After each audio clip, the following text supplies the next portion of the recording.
గారికి మరియు చంద్రశేఖర్ రెడ్డి గారికి, అదే వెంకటేష్ బాబు గారు, మణి సుబ్బారెడ్డి గారు, వీళ్ళందరూ వచ్చి మా ఏపీ ఎన్జిఓ హోమ్ అనేది ఒకటి ఉంది, దానికి కొంత ఆర్థిక సాయం కావాలని అడగడం, సరే అని చెప్పడం, విసిగించుకోకుండా 2-3 సార్లు కూడా అడగడం, సాధించడం అంటే నిజంగా అది మాధవ్ గారికి దక్కుతుంది. ఈ కృషి అంతా, ఈ కష్టం అంతా మాధవ్ గారి తరఫున మీ ఏపీ ఎన్జిఓ కష్టపడిన వాళ్ళందరికీ దక్కుతుందని తెలియజేస్తున్నా. మనం ప్రజలకి ఏదైతే ఎన్నికల సమయంలో హామీలన్నీ కూడా ఇచ్చాం, అవన్నీ కూడా మన నరేంద్ర మోడీ గారి సహకారంతో మన ముఖ్యమంత్రి గారు అన్ని కూడా నెరవేరుస్తూ వచ్చారు. నాకు తెలిసి ఇంకొక 5-6 నెలలకి అన్ని పథకాలు కూడా కంప్లీట్ అవుతాయి.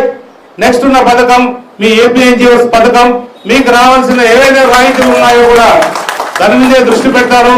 అలాగే మాధవ్ గారు ఈ కృషికి నిజంగా హ్యాట్స్ ఆఫ్. ఏ రోజు విసుక్కోలే, నన్ను ఈ ఫంక్షన్ కు రావాలి అని గత 10 రోజుల నుంచి నా కొడుకుతో ఫోన్ చేయించారు. మత్స్యంగా రావాలని చెప్తే ఆ బాబు మాధవ్ ఫోన్ చేశారు, నువ్వు వెళ్ళు అని చెప్పి నన్ను పంపించారు. నిజంగా ఎప్పుడు కూడా మీకు యశ్వంత్ ఖర్చులో ఉంటాడు. ఇంకా ఏదైనా సహాయ సహకారాలు కావాలంటే యశ్వంత్, ఎందుకంటే ఇప్పుడు యశ్వంత్ కంపెనీకి ఎండీ అయ్యారు, రాజగోపాల్ చైర్మన్ అయ్యారు కాబట్టి వాళ్ళే చూసుకుంటారు అన్ని విషయాలు. అందరికీ ధన్యవాదాలు. జై హింద్, జై చంద్రబాబు.